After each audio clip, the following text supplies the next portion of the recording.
সংগ্রামী যৌথ মঞ্চের পক্ষ থেকে রাজ্যের কর্মচারী, শিক্ষক, পেনশনারদের আমরা স্বাগত জানাচ্ছি সুপ্রিম কোর্টের প্রান্ত থেকে। আমাদের আগামীকালকে এসএসসি মামলা আছে। আজকে আমরা এসেছি এখানে। আমরা এখানে শুনানির সময়ে সুপ্রিম কোর্টেই ছিলাম, ভিতরে ঢুকিনি যদিও, কিন্তু একরাত হতাশা নিয়ে আপনাদের সামনে আসা। আবার একটা ডেট। সুপ্রিম কোর্টের প্রধান বিচারপতি বিভিন্ন জায়গাতে যান, সেখানে বলেন যে দ্রুত বিচারের ব্যবস্থা করতে হবে, বিচার প্রক্রিয়া বিলম্বিত হওয়া মানে বিচার না দেওয়া। অথচ তারই প্রতিষ্ঠানে রাজ্যের লক্ষ লক্ষ কর্মচারী, শিক্ষক, পেনশনারদের ডিএ মামলার শুনানি হয় না দিনের পর দিন। আবার একটা ডেট, আবার বিলম্ব রায় সুবিচার পাওয়ার থেকে।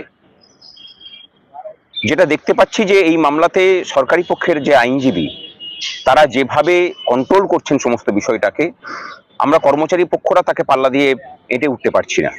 এই জায়গাতেই আমার মনে হয় যে আমাদের চিন্তা ভাবনা দরকার, এবং আমরা সংগ্রামী যৌথ মঞ্চের পক্ষ থেকে ভাবনা চিন্তা করেওছি।